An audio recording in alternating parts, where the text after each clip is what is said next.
Գործընկերներ, անցնում ենք երկրորդ օրակարգի երկրորդ հարցին, մշակութային աճուրդների կազմակերպման մասին օրենքն է, սա նոր օրենք է,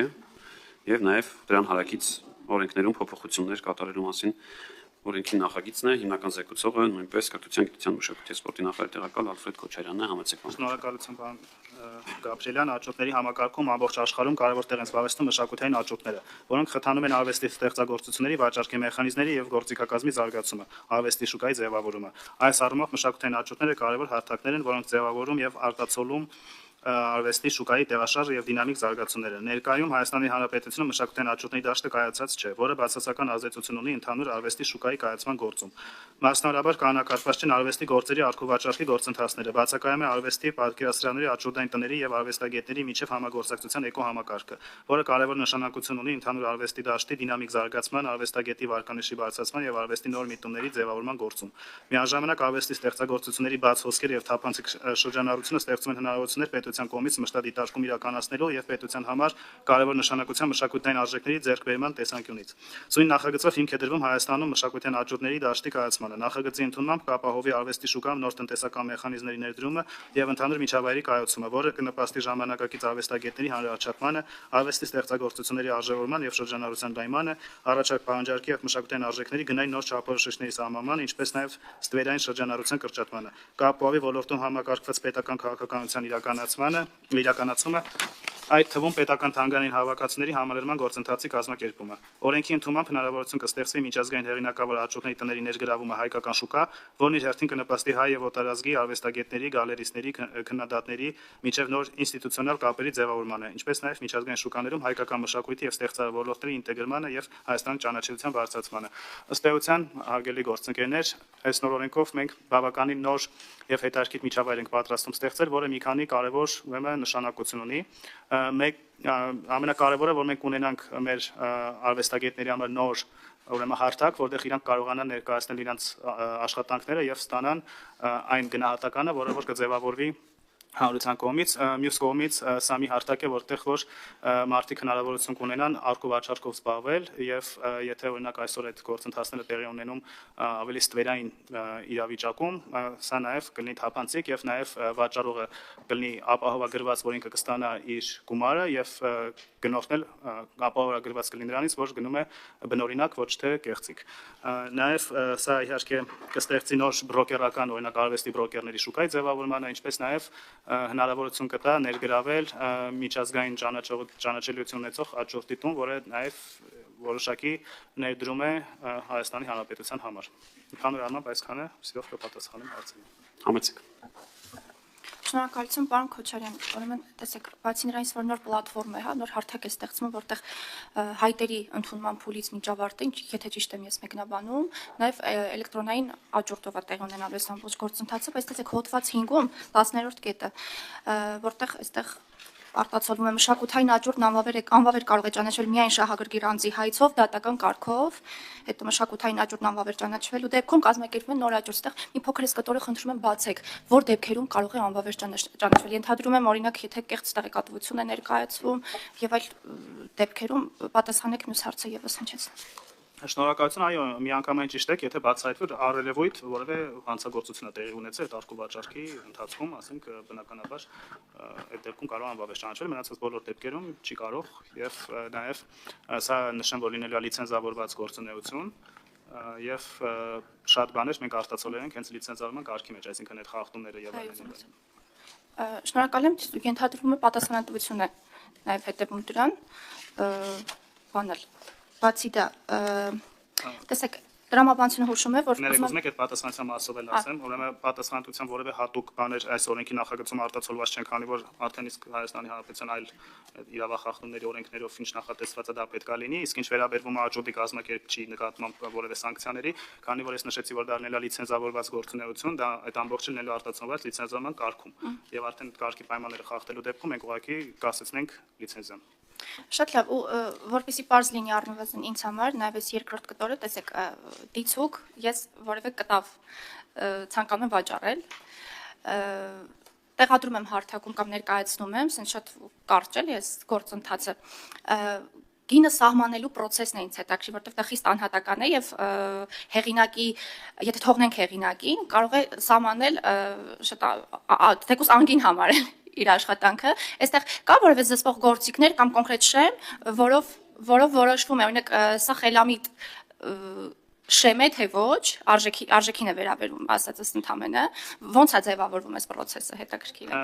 Շնորհակալություն հարցի համար, ուրեմն նախ Հայաստանի Հանրապետություն գոյություն ունեն փորձագիտական կենտրոններ, այդ թվում 3 պետական, մեր նախարարության ենթակայությամբ Արդարադատության եւ Գիտությունների կոմիտեի, որոնք որ գնահատում են այդ արժեքները, եւ եթե մի արժեք ինչ-որ մի գին գնահատված լինի եւ հետո վաճառողը անիրատեսական գին պահանջի։ Առարկի օրինակ նույնիսկ։ Առարկել գտնի որ այդքան էլ անաչառ չի։ Այդ դեպքում Տիկին Ղազարյանի ասած, ուղղակի հաջորդի տունը չի վերցնի այդ լոտը եւ չի վաճառի, որտեղ դա ամեն դեպքում մասնավոր գործունեություն է լինելու, թեկուզ լիցենզով, բայց մասնավոր գործունեություն եւ ուղղակի չի վաճառի։ Շնորհակալ։ Շնորհակալ եմ, պարոն Քոչարյան, ես մի քանի հարց եմ։ Աճուդի կազմակերպիչը պատասխանատվություն կրում է իր վաճառած ապրանքի ձեր ասած իսկության համար, թե ոչ։ Այո, բացի դրանից որ կրում է, նաև պետք է լինեն որոշակի ֆինանսական ապահովագրություններ այդ գործունեությունը իրականացնելու համար։ Այլ բան եմ հարցում։ Ես նկար եմ բերել, ասում եմ Սիկանդինսկիա։ Ու բերում եմ այդ ձեր նշած 3 փորձագիտական կազմակերպություններից մեկը տվել է, որ այո, սա բնօրինակ է։ Աճուրդով է վաճառում եմ։ Հետո գնողը բարձում է, որ այդքան է տենց չէր։ Աճուրդի կազմակերպչին կա պատասխանատվություն, թե ոչ։ Ոչ, որովհետև ինքը արդեն գալիս է մի փաստաթղթով, որը նաև կարող լինի պետական պոակի կողմից տրված, եւ արդեն պատասխանատվությունը այդ փորձագիտական կենտրոնի եւ փորձագետի վրա է, ով որ այդ եզրակացությունը տվել է։ Հիմա բայց այդտեղ սինխրոն մենք նոր նաև նախաձեռնություն ունենք, մենք արդեն ապահովագրական կազմակերպությունների հետ ունենք նախնական պայմանավորվածություն եւ այդ կարգը շրջանառվում է, որպեսզի փորձագետի աշխատանքը լինի ապահովագրված, այսինքն իր սխալվելու դեպքում եւ այդ ֆինանսական բեռը որ առաջանա, արդեն ապահովագրականները պետք է փոխհատուցեն եւ այդ product-ը արդեն համարը ձևավորված է։ Ես որքանով ուսումնասիրել եմ, աշխարհում այդ աճուրդն են, հենց կազմակերպիչներն են, այսինքն ինքը 5 կատեգորիա կար ինձ ասեցին։ Բնօրինակն է, հեղինակի դպրոցի գործը, շրջանակի գործն է, հեղինակի, այսպես կատեգորիան է տալի եւ աճուրդ կազմակերպիչը ինքը նշում է ընդհանրեն, որ սա այս հեղինակի դպրոցի գործը։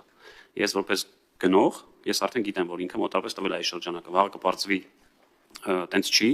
ինքն է կրելու պատասխանս։ Մենք ունենք ես գիտեմ դեպքեր, որ նույն ձեր ասած պոակը տվել է, որ այս ինչ մարդու գործն է, հետո մի քանի տարի հետո այդ նույն գործը էլի վաճառքի համար գնացել է այդ նույն պոակ, այդ նույն պոակն ասලා չէ, իր գործերից չի։ Ու այդ մարդին ասում բա ես ինչ անեմ sense դեպքեր, մի անգամ այդ նույն կառույցը տվել է, որ Սարյանն է, հետո տվել է Սարյան չի։ Պարոն Գաբրելյան, քանի որ այդ տվողը անկախ ինքը այդ աճուրդի տան աշխատակից է, թե մեր ենթակայության տակ պոակի թե պոակի բիզնեսի, ինքը sense տնից պետք է ունենա պետության կողմից տրված ուրեմն հավաստագիր, որոնք որ մեր մոտ հավատարմագրվում են եւ դա փորձագետը իր անունն է դնում այդ ուրեմն փաստաթուղթը տալուց նույնիսկ եթե դա աջորդի տան փորձագետը լինի մեկը դա իր սեփական ռիսկն է եւ եթե նա սխալ տա դա իր պատասխանատվությունն է մեր օրենքով Հայաստանի էլի այդ ուրեմն բայց ստեղ էլ Այս միջազգային այդ կազմակերպությունները իրանք էսի մասած մոդելով են աշխատում, այսինքն դուք ոնց եք պատկերացնում միջազգային ասենք Սոդբինգը այստեղ աջուդանի ինքը պետք է հիմք ընդունի Հայաստանի որևէ պոակի տված եզրակացություն, այդպես չի աշխատի ինքը իր սեփական ռիսկն է վերցնում եւ գրում ասում այս գործը այս 2-3 կատեգորիաներից մեկն է եւ արդեն գնողը ինքը իր ռիսկով տեսնում է եւ ինքն է որոշում սա արդյոք չգիտեմ Այվազովսկի է թե Այվազովսկի չի ճիշտ եք ասում, բայց Հայաստանում գործունեություն իրականացնելու համար իր փորձագետը պետք է մեր նախարարության կողմից ունենա պետական այդ ստացած, այսպես ասած, թույլտվությունը, որը որ կստանա եւ կաշխատի, ոչ մի խնդիր չկա։ Հետո պարզվեց նկարը դուրս եկա, պարզվեց չկա, գալիս է այդ հասցեատերն էլ չկա։ Մեր օրենքով այդ տվող մարդն է պատասխանատու։ Որը անհատա եւ չկա, կորավ, ինչ ես անում։ Տվեց մի հատ ու տասը Այվազովսկիա ծախվեց գնաց, պարզվեց խափել են այդ մարդուն։ Չէ, բայց դուք ասում եք ինքը ամել աճորդի տան աշխատողն ալնելու, այսինքն իրանք իրաց փորձակնությունն են անելու։ Չէ, ես ասում եմ, այս աշխարհում ոնց է աճուրդների կազմակերպությունները, իրանք որևէ այլ փորձագետի այդ պետության կողմից տված լիցենզիա ինք չեն ընդունում։ Դա իրանք հեղինակությունն է, ինք ընդունում այդ գործը, ինքը նախնական գինը գնահատում, ասում է, ես կանոն նշում այս շրջանակների գործը ասա։ Եվ գնորդը արդեն ինքը իր ռիսկով ասա ձեռք բերում։ Դե պարոն Գաբրելյան, դա պետք է նայենք արդեն բիզնեսով իրականացնելու, եւ կարող է ստեղ էլ չընդունել եւ ինքը անպայման պահանջի, որ իր փորձագիտականի թուղթը եզրակացությունը պետք է լինի իր ներսի փորձագետների, էլի խնդիր չկա։ Կրկնակի կփորձակնի։ Իր համար ավելի լավ, մի հատ էլ ոնց որ հավելալ փաստաթուղթ ամեն դեպքում կլինի այդ տվողի մոտ, բայց ինքը եթե չի վստահում, ինքը իր փորձագետներով թող փորձակնի նոր դնի աճուրդի։ Հացս լավ մի քիչ ուշ ծեփտամ։ Ինչ ենք ուզում որ գրած լինի, սա կոնկրետ էս հեղինակի գործն է։ Որտեղ տեսականորեն կարող աշխարհում ոչ միայն Հայաստանի պոակը, այլև տարածաշրջան ոչ մի պոակի աշխատող չկարողանա որոշի սա Մինասի գործն է, թե չէ։ Դե հիմա Չենք մենք հստակ գրել տալիս, հետո որտեղ դա աճուրդը որ վաճառվեց, այդ մարդը գնում է, եղել է դեպքեր վերջի շրջանում մի դեպք։ Մարդիկ գնել են այդ նույն բակի ստացած թուղթ, հետո տեսել են որ խախված են դուրս եկել, ներքին կարգով հարցերը լուծել են, գնաց են աղմուկ են անում, մարդկանց փողը հետ են տվել։ եթե ես չեմ սխալվում կան այդ պրակտիկա, որ անկան կոնկրետ չգրեն դա ումն է, ասեն որ հավանաբար SS Ես կոնկրետ այդ եմ ասում, այ հարցը դա հիմա աճուրդի դրված գործը պարտադիր պետք է լինի փորձագետի տված եզրակացություն, ասում է, դա հիմք մի դրեք։ դա Կարա չլինի, կարա ինքը ներկայացնում է, աճուրդի կազմակերպիչն է դա որոշում, այս շրջանակի է գրում գործը եւ գնորդը արդեն ինքը նայելով գործը ինքը իր ռիսկով է դա գնում եւ հետագայում նաեւ խուսափում են լրացուցիչ այդ դատական հայցերից։ Ինքը գիտի, որ այս գրածավոր այս շրջանակի գործը է, ինքը նայել է, ինքը գնահատել է, գինը առաջարկել եւ գնել է։ Այդ դեպքում ավելի քիչ է պետության որպես ռիսկ, բայց երբ որ դուք որպես պետություն ասում եք աճուրդի կազմակերպման համար պարտադիր պետք է այս բողոքի եզրակացությունը լինի, այդ բողոքի աշխատող կարող է փոխվի, մարդը գնել է հիմք ընդունելով, այսինքն ինքը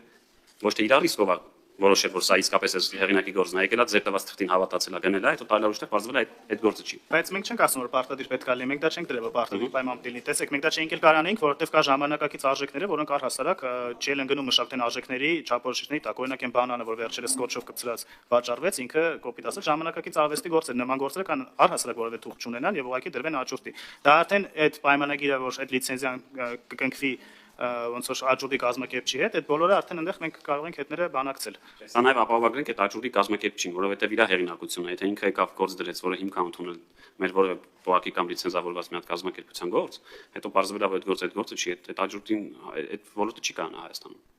Դե մենք շատ Հասկացաք ինչ նկատի, այսինքն այդ աճուրդի կազմակերպիչը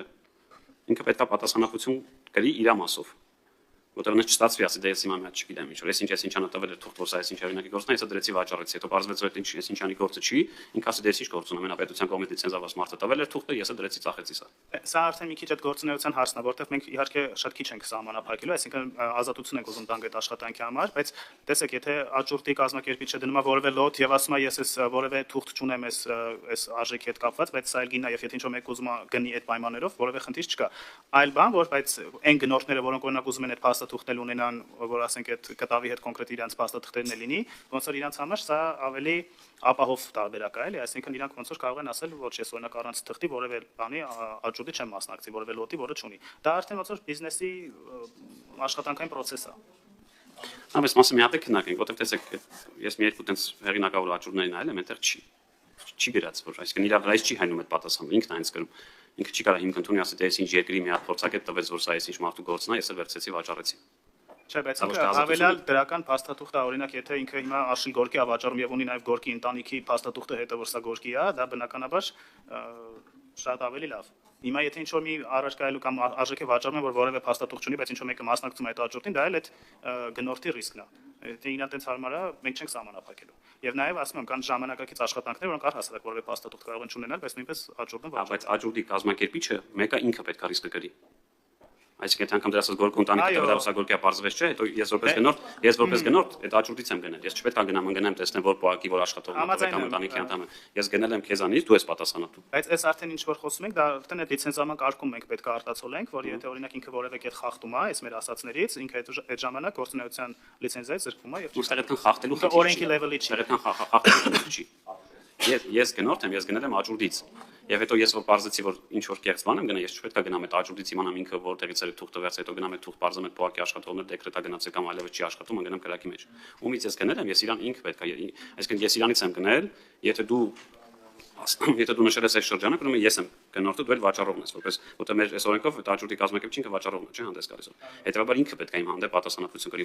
ոչ թե եզրակացություն տվողը։ Հա, բայց ինքը պետք է պատասխանատվություն կրի։ Այդպես տնենք։ Հա, որտեղ ասում կա օրենք մի հատ ունենք կոմիտասի վրա, չէ՞, տենց փորձագիտական։ Ես գիտեմ, որ տենց կա, որ ասում 3 տարի առաջ տվել է այս գործն է, հետո նորից արտահանման կամ բանի համար տվել է այդ գործը չի, այդ մարդը ինչ անի։ Բայց ամեն դեպքում եթե տենց դեպք կա, մի հատ քննարկենք էլի։ Չէ, ես ինչի հարց ես, որ դուք ասեք ապահովագրական ինստիտուտ եք դնում, այսինքն եթե ես հիմա թուղթ ստացա, որ սա այս ինչ հեղինակի գործն է այդ բողոքից, վաղը բարձվեց, որ այդ մեկ այլ բողոք ասել չէ, իր գործը չի։ Սխալատվե, այդ ապահովագրական ձեզ կհատուցի։ Բայց ապահովագրականները կմտնեն դրա տակ, հա։ Դե հիմա ունենք արդեն նախնական մշակված տարբերակ։ Լավ, ես այլ հարցեր ունեմ, բայց հետո մնացածը կասեմ, համեցեք տիկին Ալիստան։ Պարոն Քոչարյան, բոլորովին չեմ առարկում այս օրենքը ունենալու եւ ոլորտը կանոն կարգի բերելու, կանոնավորելու անհրաժեշտությունը բացարձակապես ոչ։ Բայց ես ունեմ շատ ավելի լուրջ դիտողություն, որը առաջին անգամ չի, որ ես բարձրաձայնում եմ։ Խոսքը վերաբերում է կոնկրետ նախագծի հասունության աստիճանին, այսքան այն հանգամանքը, որ որոտը կարգավորելու անհրաժեշտությունը մեկ կարևոր առաջադրում, կամ մեկ այլ կարևոր բան ազգային ժողով վերել մի նախագիծ, որը բավարար հասունություն ունենա։ Տեսեք, ես թռուցիկ ընդամենը 2 վայրկյանում նայեցի հիմնավորումը, որը նախագծի փաթեթի անբաժանելի մասն է կազմում, մի 17 սխալ մենակ ներողություն ասենք, թե բավական լուրջ սխալներ, որոնք այստեղ հասնելու ուղղակի իրավունք պիտի չունենային։ Ես կարծում եմ, որ պետք է այս հարցերին բացառիկ ուշադրություն դարձնենք։ Բայց հիմա շատ ավելի բովանդակային, ինչը վերաբերում է բուն այս նախագծին,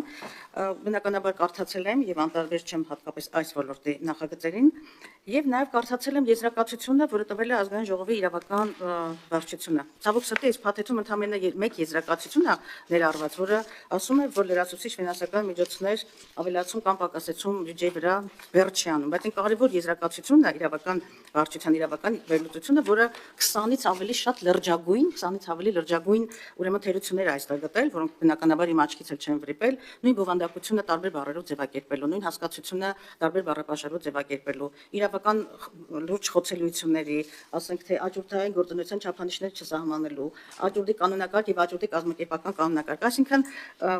հղացումը ընտիրա, բայց տնային աշխատանքը անընդունելի։ Ես ուղղակի պիտի առաջարկեմ, որ մենք հետաձգենք այս նախագիծը, այն բոլոր առաջարկություններն ու դիտողությունները, որոնք մի մասը նաև այստեղ հնչեցին, նաև պատասխանատվության հակառակ, որ այստեղ հիմնավորման մեջ ասում է, որ նախատեսվում է նաև ընթացակարգերի խախտման համար միջոցառումների շրջանակում ամրագրելու վարչական պատասխանատվություն, կարծում եմ այդ մասն էլ է բաց մնում։ Ես ուղղակի առաջարկում եմ աշխատանքային կարգով սա մինչև 2 ամիս հետաձգենք, միգուցե ավելի արագ, առաջիկա 21 ամսվա ժամանակահատվածում դուք հաշվի առնեք թե իրավական վարչության վերլուծությունը եւ ձեր իրավական վարչությունը, որը պիտի այս մակարդակով չտար ձեզ, որ դուք բերեիք։ Ուղղակի ձեզ, այսպես ասած, վատ անհարմար վիճակի մեջ դնելու ավանդույթը չունենանք, էլի։ Սա ուղղակի հում նախագիծ է, վատ տնային աշխատանք, որը ես կարծում եմ այս մակարդակով այստեղ չպիտի հասներ։ Ես պատրաստ եմ օգնեմ, աջակցեմ, բարելավենք, ունենանք օրենքը, բայց այս մակարդակով մտնի լիագումար, ես ընդունելի չեմ համարում եւ առաջարկում եմ հետաձգել։ Շնորհակալություն։ Կարելի է, պարոն Գաբրելյան։ Շնորհակալություն Տիկին Գալստյան, ճիշտ ասած դեր ասածներից մենակ մի կետի հետ կարող եմ համաձայնվել, որ իհարկե դե աշխատանքային կան որոշ սրբագրելու բաներ, որոնք ոչ չենք հասցրի անել, ինչ վերաբերվում է իր բովանդակությանը, բնականաբար միջև ազգային ժողով հասնելը դա քննարկվել է մեր պետական այլ կառույցների հետ, շրջանառվել է եւ թե արտահայտության նախարարության, թե բազմաթիվ անգամ քննարկվել է կոմիտեում, ուրեմն բովանդակության հետ կապված իհարկե ստացնենք նաեւ ձեր իրավական վարչության ուրեմն դիտարկումները, որոնցից մեծ մասը չեն ընդունվել, որոնք էլ որ ընդունվել են, մենք խմբագրել ենք եւ ինչ վերաբերում է պատասխանատվություններին, ես մի քիչ առաջ անդրադարձա, որ քանի որ գործունեությունը լիցենզավորված է լինելու, կա լիցենզավորման կարգ, որտեղ որ բոլոր պատասխանատվությունները այնտեղ են արտացոլվել։ Իսկ օրենքը պետք է լինի թեթև, որպեսզի որևէ միջազգային կազմակերպություն կամ որևէ կազմակերպություն, որ ուզենա այս գործունեությամբ զբաղվել, հավելյալ խոչընդոտների չբախվի հենց ամենասկզբից։ Մենք կաշխատենք, եթե կտեսնենք արդեն ունենք կազմակերպություն, ունենք գործունեություն եւ կան ակնհայտ բացեր, անպայման կբերենք եւ օրենքում համապատասխան փոփոխությունները փորձից ելնելով կանենք։ Շնորհակալություն։ Հարգելի պարոն Քոչարյան, կարող եմ նաև ասել սիրելի, որտեղ մենք վատ չենք աշխատում, բայց օրենքը ոչ թե պիտի թեթև լինի, այլ իրավական որոշակիության սահմաններում լինի։ Թեթևը, բայց տեղին չէր այս կոնտեքստում թեթևը կիրառելը, ես էլ եմ համաձայն որոշակիություն, միջազգային օրենքներին քիչ թե շատ ծանոթ եմ եւ միշտ նախանձով եմ նայում, թե ոնց կարող է մի ամբողջ լրջագույն ռեզոլյուցիա լինի 4-5 տարբերությունից ընդհանրապես բաղկացած, այդ իմաստով դա իրավական որոշակիությունն է, որպեսզի տար ընթերցումների, տարբեր մեկնաբանությունների դուր չբացի։ Եվ տեսեք, քիչ առաջ նախկին օրենքում մենք վերեցինք այսպես հայեցի նպատակադրումով արգելոցը դարձրեցինք ինչ հնավայր, այս մեկ տեքստում էլ գալերիստ, էլ art management, էլ experiment, հայեցի դարձրեք, մեր բան ոսկեղենիկը այդ բոլոր հնարավորությունները տալիս է օրենքի անընդունելի է։ Սա ոչ միայն հայերենի մեկնակետից է իմ վրթովմունքը կամ առարկությունը, այլև իրավական որոշակիությունը օրենսդրական գործունեության ուղղակի այբուբենն է։ Ես ուղղակի առաջարկը ոչ թե մերժումն է, այլ բարեկարգելը, բարելավելը, իրավական հանդերձանքի բերելը, ոչ թե թեթևության մասն է խոսքը, որում իրավական վարչությունը, որին ես հարգում եմ, եւ դա մի ինստիտուտ է ազգային ժողովի մեջ, որը հենց զբաղվում է այս պրոֆեսիոնալ գործունեությամբ։ Իրենց վերջին եզրակացությունը իրավական անորոշությունն է, որը այս համատեքստում խնդիրներ առաջացնելու այսպես սպառնալիք եւ վտանգ է պարունակում։ Եվ ես չեմ կարծում, որ մենք այտենց առանձնակի շտապելու խնդիր ունենք, մենք կարող ենք մի 20 օրով հետաձգել, մինչեւ 2 սակաժը կանոնակարգը նախատեսում, բայց մի 20 օր հետաձգենք աշխատանքային կարգով անխոցելի, հնարավորինս անխոցելի դարձնենք։ Ուղղակի ես չեմ ընդունում, որտեղ նաեւ իմ օրենսդրական արժանապատվությունն է վիրավորում, այս հումության նախագծերը խորհրդարան չբերել, դա դες չի վերաբերում են մենակ նկատի չունեմ ԿԳՄՍ նախարարությունը, առհասարակ կառավարությունը ազգային ժողովի հետ պիտի աշխատի օրենսդրական պատշաճ մի մակարդակով, որ այս նյութերը ազգային ժողովի հասնելու նախագծերը ազգային ժողով հասնելու որոշակի պատշաճության եւ ընդունելության մեջ լինեն։ Ես չեմ մերժում սրա կարեւորությունը, բայց ասում եմ, այս կարծեմ երրորդ անգամ ենք այս մասին խոսում, մեծ ամբիոնից եմ այս մասին ասել, որպես հին հնաբնակ, քաղաքական հնաբնակին, խորհրդարանական, սա անընդունելի է, այս չափանիշները անընդունելի են։ Այս մոտեցումը։ Շնորհակալություն Տիկին Գալստյան, իհարկե քանի որ այս գործունեությունը ինքը բավականին միջազգային է եւ դրա համար էլ կան որոշակի միջազգային տերմիններ, բայց ընդունում եմ ձեր դիտողությունը, եկեք մենք ունենանք ժամանակ ունենք առաջինից երկրորդ ընթերցում, եկեք այդ ընթացքում մենք այն բառերը, որոնք որ հնարավոր է չօգտագործել միջազգային եւ օգտագործել տեղականները, փոխենք այդ ճանապարհով գնանք, բայց բովանդակության հետ կապված ես վստահեցնում, որովե խնդիր չկա եւ բավականին հստակ է։ Շնորհակալություն։ Ոնքոչան, բայց որպես շարունակություն էլի, ես հիմա երկու բան ասեմ էլի։ Հիմա տեսեք, կա մշակութային աճուրդ հասկացություն, կա աճուրդային գործունեություն հասկացություն եւ կա մշակութային աճուրդի կազմակերպիչ։ Հիմա կուզենամ հասկանալ սրանցից որ մեկն է լիցենզավորվում։ Ոչ միտեղ չգտա հասկացությունների մեջ, թե հիմա աճուրդային գործունեությունն է լիցենզավորվում, թե օրինակ մշակութային աճուրդի կազմակերպիչի գործունեությունն է լիցենզավորվում։ Աճուրդային գործունեությունն է լիցենզավորվում է։ Այդ դեպքում պետք է գրվի, օրինակ։ Հասկացությունների մեջ Աճուրդային գործունեություն։ լիազորող նորմը գրված է։ Բովանդակությունը տարբեր կետերի զարգացող մտքեր Մա աճուրդային գործունեությունը ինչով է տարբերվում մշակութային աճուրդի կազմակերպչի գործունեությունից։ Կամ ընդհանրապես մշակութային աճուրդային գործունեությունը մշակութային աճուրդից ինչով է տարբերվում։ Մշակութային աճուրդ հասկացությունն է այդտեղ ենթադրում եմ այդ մասնակցնան, որ ասեք որտեղ կասեմ։ Հոդված 3 առաջին մասի երկրորդ կես հասկացությունների մեջ մշակութային աճուրդ, անգլիական դասական ծակարկությունների ձև, այսուհետ մշակութային աճուրդ, որի ընթացքում հաղթող է ճանաչում այն մասնակիցը, որն մշակույթի արժեքների մշակութային նշանակության առաքների համար առաջարկել է առավել բարձր գին։ Հետո աճուրդային գործունեություն, մշակութային արժեքների մշակութային նշանակության առաքների աճուրդների կազմակերպելու լիազորություններով օժտված մասնակցված ձեռնարկատիրական գործունեություն, որն ուղղված է սույն օրենքով սահմանված ծառայությունը։ Ես այս երկուսի տարբերությունը չկարողացա հասկանալ, էլի։ Մշակութային աճուրդ եւ աճուրդային գործունեություն։ Երկու աճուրդի կանոնակարգ եւ աճուրդի կազմակերպման կանոնակարգ։ Երկու էջի վրա դին բովանդակությունը տարբեր ձևակերպում։ Ինչ։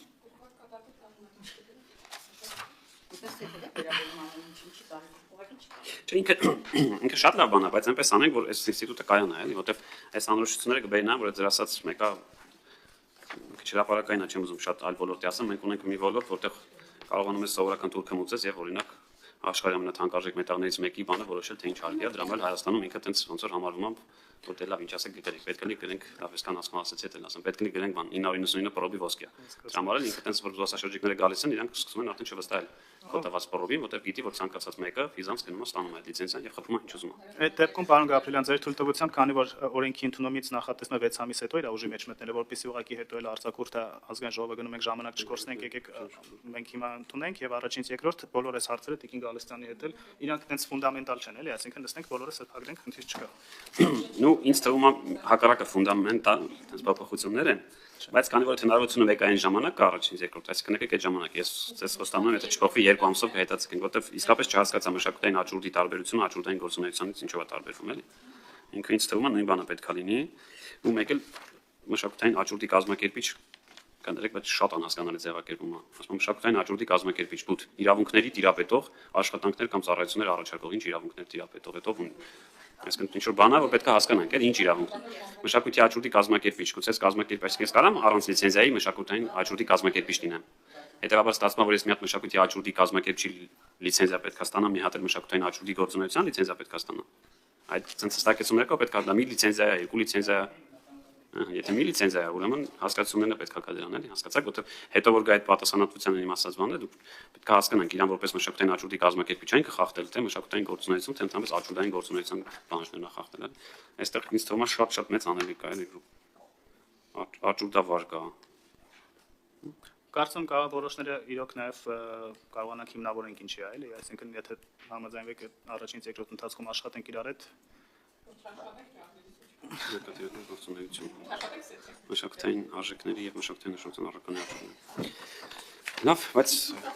համեցեք դիք ենք Դուք կարգավորում եք մի ոլորտ, որը ինչ որ մասնակի կամ սֆերային ինչ այս կամ այն կերպ կա։ Ինչ ում է քննարկվել է սա շահագրգիռների հետ, ովքեր են նրանք, ինչ առաջարկում, որտեղ ես նայեցի, որ նախաձեռնությունը նախագիծը մշակվել է ԿԳԲՍ տիրույթում, եւ ես ճիշտ ասացիք, որ սա արտադրության նախարարություն, հա, անցել է սա։ Բոլոր սահմանված կարգով բոլոր ձևով շրջանառվել է։ Ոնց կարել արդարադատել, լավ, հələ մտածեմ թե այս ոչ ոլորտային նախարարությունն է իրավական փաստաթղթերի աշխատելու որոշ թերացնելու բան պիտի ունենա, բայց ոնց կարող է արդարադատության նախարարությունում այս որակի իրավական չտեքստը դրական եզրակացությամբ կհասնի այստեղ, որ ես դες քննադատեմ, որ այնքան շատ չեմ ուզում դες քննադատեմ, բայց ուղղակի նորմալ է, դրա համար մենք նաև ազգային ժողովը ունի իրավական հատուկ բաժին։ Պարոն Քոչյան, եթե թույլտեք որպես շարունակություն, օրինակ ասում ենք մշակութային աճուրդ հասկացություն ու երրորդ բառից սկսած սուբյեկտը փոխվում է, ասում մշակութային աճուրդ, դու հասկանում ենք դա որպես երևույթի մասին, չէ՞, պետք է նկարագրություն տան։ Ասում մշակութային աճուրդը այն ընթացակարգն է, որի ընթացքում հաղթողը ճանաչվել են մասնակիցը, ով ավելի բարձր գին է տվել, բայց դա արդեն մշակութային աճուրդի գործունեությանը չէ վերաբերվում, դա վերաբերվում է արդեն աճուրդի գործունեության ընթացքում թե ով է ինչ ոնց հաղթել է, այսինքն նույն հասկացությունը գրած է մշակութային աճուրդ, անգլիական դասական սակարկության ձև, որի ընթացքում հաղթողը ճանաչում այն մասնակիցը, որը առարկաների համար առաջարկել է առավել բարձր գին։ Հասկացաք, իսկ սա ոչ թե աճուրդին է վերաբերում, այլ գնորդին է վերաբերում, մասնակցին է վերաբերում, ոչ թե էլի։ Հետո որ արդեն գալիս է աճուրդի գործունեություն, այստեղ կարող է տեղավորվել աճուրդի գործունեություն հասկացության մեջ, դա այն գործունեությունն է, որի ընթացքում հաղթողը ճանաչում ամենաբարձր գին առաջարկածը։ Ու կազմակերպչի դեպքում էլ ասում եմ, քիչ շատ անհասկանալի էր իրավունքների տիրապետող այդքան բանը գրած։ Դստորակետից հետո արդեն ըստ մեր օրենսդրությամբ միտքը ավարտվում է, էլի։ Մշակութային աճուրդի կազմակերպիչ իրավունքների տիրապետող անձ։ Okay, բոլորս էլ իրավունքների տիրապետում դրա հետ մեկտեղ գուցե նաև իրավունքներ եւ պարտականություններ կրող լիցենզավորված գործունեության տեսակ էլի։ Լիցենզավորման պահանջը ինչքան գիտեմ միշտ գրում են, չէ՞, եթե դա լիցենզալի թե մենք դրա համար ասում, եթե այս 3 լիցենզիաները տարբեր լիցենզիաներ են, կամ եթե անգամ մի լիցենզիա պետք է հասկացության մեջ գրվի, որ ինքը լիցենզավորված գործունեության տեսակ է։ Որ հետո նոր լիցենզիայի մասին օրենքում գրենք այս օրենքի համապատասխան գործունեություն են։ Չէ, չկա գրած լիցենզավորված։ Օրինակ կազմակերպչի դեպքում չկա ասում գրած մշակութային աճուրդի կազմակերպիչ իրավունքների տիրապետող աշխատանքներ կամ ծառայություններ առաջարկող ինչպես չէ, եթե դուք ասում եք մշակութային աճուրդի կազմակերպիչը պետք է լիցենզավորված անձ լինի, որոնք պետք է գրենք, որ ինքը լիցենզավորված գործ։ Այդ էլ չկա գրած էլի։ Աճուրդային գործունեություն, մշակութային արժեքների եւ մշակութային նշանակության առարկաների աճուրդներ կազմակերպելու լիազորություններով աշտված մասնակցված ձեռնարկատիրական գործունեություն։ Հստակեցնենք էլի գրենք, որ լիցենզավորված գործունեություն է սա։ Շատ լավ, մեկ էլ այն ասածը մի հատ հասկանանք էլի, այսինքն ես ինչքան գիտեմ հիմա օրինակ նույն Սարյանի դեպքում մի հոգի է Հայաստանում, չէ՞, որոշում դա Սարյանը թե չէ։ Սարյանի թանգարանը, որը որ շարժանվել է, Ժառանգներից թորմուհին է հիմա որոշում Սարյանը թե չէ։ նույն ժամանակ նաև փորձագիտական կենտրոններ կարող են որոշել, օրինակ մեր փորձագիտական կենտրոնը ունի սարքավորումները, որ Իմ ասածն էլ այդ է ասում, այսինքն մի ձեր փորձագիտական կառույց կարող է տա, որ իր գործն է, հետո իր ազգական ասի չէ, իր գործը չի։ Ուստեղ sense շատ դեպք է, հայտնի ինչի շատ է լինում էլի, եւ հիմա այդ մարդը, որը որ գնել է այդ նկարը, ինքը չգիտի ում հավատա, այդ թորմուն հավատական ազգականին չգիտեմ, էլի կոնկրետ ներողություն խնդրում sense նույնականացնում եմ։ իրավական փաստաթուղթ կարծում չի տալիս, իսկ մեր կենտրոնը տալիս է, ինքը արդեն պատասխանատուն է գրում իրավասության։ Դե հիմա չի գրում, այդ եմ ասում, որում իսկ ունեցել են get 1 դեպք, որ օրինակ ուր է ասել դրան։ Շատ լավ։ Ես ուղղակի կառաջարկեմ իսկապես այս մասը քննարկենք, Տիկին Գալստյան, որպեսզի չգնա այլ այն մյուս հոկտեմբեր-նոյեմբերին գնի։ Ես եթե առնվազն այս մեր առաջարկած ձևով փորձենք այս 1 ամիսը օգտագործել, բայց 2 ամիս մեկը կհետաձգենք էլի, որ ձեր ասած 3 ամիսը սեպտեմբերի։ Մեկը չի, այսինքն այսպես թե այնպես մեզ մնացել է մի քառորյա։ Սա եթե մտնում է մայորակարգ, հունիսի։ Հա, երկրորդ ընթերցումը միևնույնն է մնում է սեպտեմբերի 20-ին, այսինքն դե նկատի ունեմ բայց որ հիմա հանի ձեր ասած, ստացվել է որ ինքը գնա մի հատ կգնի այն սեպտեմբերը չի գնի այն մյուսին, այսինքն մեկը 4 ամիս ունենք, եկեք ես ձեր հետ լրիվ համաձայն եմ։ Ես գիտեմ պարոն Քոչյանը շատ մարդկանց հետ է հանդիպել, այդ մարդիկ նաև առանձին ազգային ժողով են գրել, դրա համար ես որոշ բաներ ասում եմ, այնպես չի որ ես ոլորտի գիտակ է էլի, տենց copy paste արած, հա, տենց ասում են մտահոգություններ, որ մարդիկ ունեն։ Տնենք հստակեցում լինի, էլի։ Հա, այսինքն այդ հիմնական բանը այն էր, որ աճուրդի կազմակերպիչը ինքը պետք է պատասխանատվություն կրի, այլ ոչ թե ինքը հղում անի որևէ փորձագետի տված։ Ինքը թող գրի, որ այսինչ շրջանակի գործ է։ Գնորդ արդեն նայելով նկարը, ինքն էլ է կրում այդ սեփական ռիսկը, արդյոք սա դա է, թե դա չի։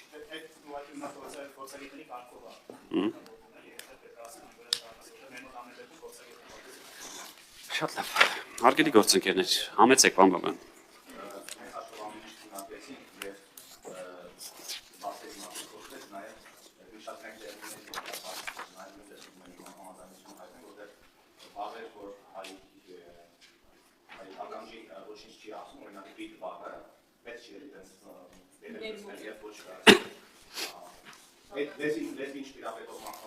Բիդը ինչ էր։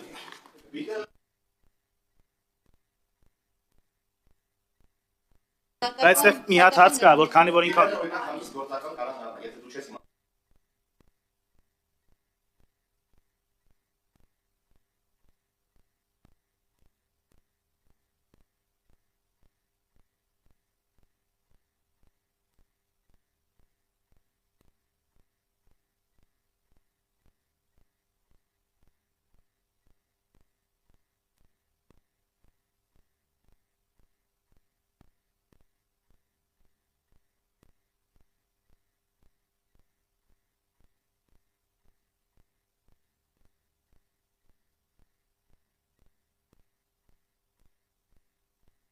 Շնորհակալ եմ, հարգելի գործընկերներ։ Ես հարակից եմ ոչինչ։ Ավելացնելու բան ունեք, դեպի ազան համեցեք։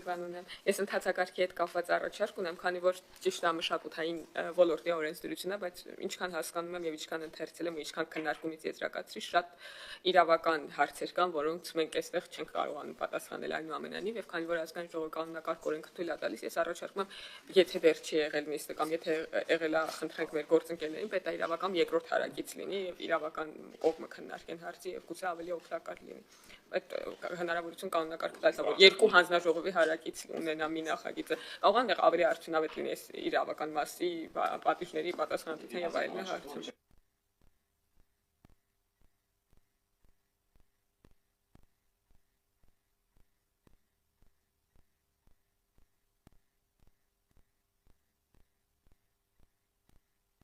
Կինգալսան, ես առաջարկում եմ, ես էլ ձեր հետ միասին, այս մասով նաև վստահ եմ պարոն Քոչարյանը իր ելույթում կասի, որ այո, այս ինչերը կան, բոլորը արձանագրել են, բայց ոնց որ սա հիմք ընդունելով, որտեղ ամեն դեպքում մեծ ցավալի աշխատանք է կատարված, այդ ամբողջ կառուցվածքը օրենքի ստեղծված է եւ դրա հիմք ընդունելով ես էլ ձեզ հրապարակային ասում եմ, որ այո, մինչև սեպտեմբեր սա ընդունվելը մենք մի հատ հանդիպում կանենք այս ոլորտի մասնագետների հետ, փորձագետների հետ։